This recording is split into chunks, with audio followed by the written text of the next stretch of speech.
Today I'm going to show you how I hang drywall on the ceiling all by myself, just like I did those two pieces that I have up there already. Okay, this is a little invention that I just made yesterday, and as you can see, it's kind of like 3 pieces of wood. But one thing I could say is I could have made it better, is I could have turned these on edge like a 2x4 to make it stronger. But anyway, I didn't, but it works anyway. I had to start out up on top by putting some wood, some pieces up on top all the way across to receive the end of the wood up there, and I lift it up. It's kind of like, acts like a hinge in a way.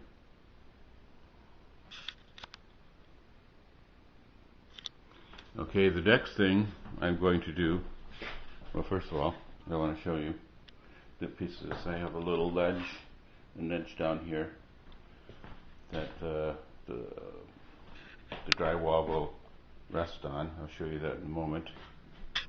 But here are some other pieces I have for the job.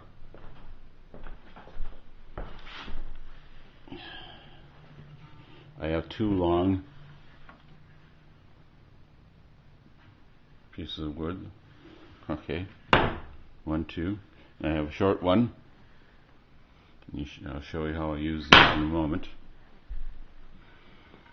I have 2 pieces of, like so,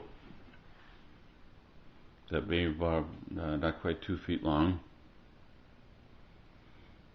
And as you can see, I have them drilled, and I have some drywall screws on the ends, some shorter ones. These are 1 5/8, I think. And then I have some 3-inch drywall screws sort of in the middle. I have 2 boards like this set up. And the reason being, I'll show you when we get that far how they work and how I work this. Now, I have to get the drywall, one sheet of it, onto that. My frame, my lifter, my skid, or whatever you want to call it, my vehicle maybe.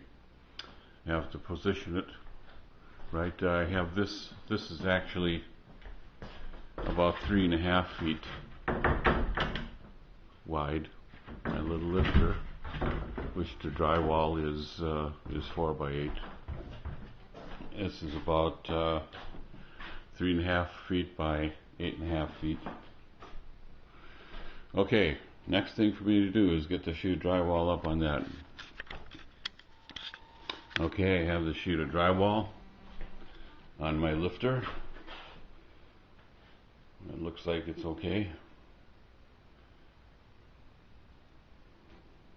I should maybe straighten it out, but I'm going to move it just a little bit over to the left. It's not quite exactly centered, but I'll be doing that before I lift it up. And as you know, that the side we're looking at right now is the side that goes up, and the underside is the side that goes down. You don't want to put it upside down, backwards. Okay, so I'm just going to move the sheet of drywall to the left, and then I'll lift it up. Now, as you can see, I have the drywall lifted up part way, so I can check everything out. Everything's up on hinge, and I said that I had 1 short stick to hold the drywall up. I do that to give myself a little break in between the lift, and I leave it there so I can check things out, so I don't go all the way and everything will fall apart on me. See here it's bowing a little bit. Like I said, it would have probably been helpful for me to flip the boards around on edge instead of flatwise, but I did it flatwise so I wouldn't have much problem up here. Anyway, there are improvements I could make to the system, but it works for me. Okay, I have the drywall up on one long stilt. I have two of them. I'm going to put the second one right in the middle here, which will give it a little bit more stability. Back in a minute. Okay, I have one stilt and the second stilt in. You can see it needs some adjustment up there, but that's nothing to worry about. We'll get to that in a moment. And now, for the, see this stilt is a little off, but that'll be okay. I'll adjust it in a moment. It's not quite level, neither is this one. I'll make that adjustment in a moment. But we'll move on now to these two boards here. A very important part of the lift. These two short boards. We'll get to that in a minute here. Next movie. Okay, here I go. This is what I used those short pieces of board for. They go across two joints and underneath on my sled. Across two joints underneath on my sled. Now, here's an important thing right here I want to point out is that I have a longer screw right here, a 3-inch screw, and these two short screws are pretty tight right up to my joist. Here's a longer screw again right here. What this does here for having a longer screw, it gives me an opportunity to hold the sled in place where it's pretty tight.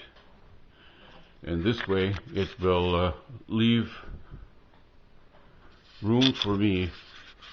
It doesn't see it's holding it up there pretty tight, but still leaving room for me where I can take and adjust my my panel. See, it's not in, the panel isn't in the right. However, everything's up nice and tight and pretty secure and safe, I'd say. But now it gives me time and room to see this to make an adjustment to my drywall sheet. Okay. Well, it does take a few trips up and down the ladder to secure this and get it all in place. But I have it all moved in place so I can start screwing now. Right back here, I had to put do some adjustments with a shim in under here to raise the skid up to the drywall length. I might have to, up to drywall height. I might have to put one in here before I screw in there. But I want to show you now the reason for the long screws on this board here. Now, by using the long screws, when I screwed these in, once I had this all in place, I took my driver gun in. I screwed the long screws in, so it acted like a hinge now, a fulcrum, to lift up this end of the board. So it's tighter, and now my stilt on the end fell out because it was tight. Everything's tight up there. I have this screwed in there, and I'll leave these in place until I get everything else screwed in, and that secures the piece of drywall and holds it up there for you while you screw it all in. Okay, there you go. There's one 4x8 foot sheet of drywall attached to the ceiling, and it's all done by yourself or myself, or no extra help. All done with just my little lever here, my little skid. How about that? Any questions? Next, I'll show you how to build an elevator for your 4 cars in your house.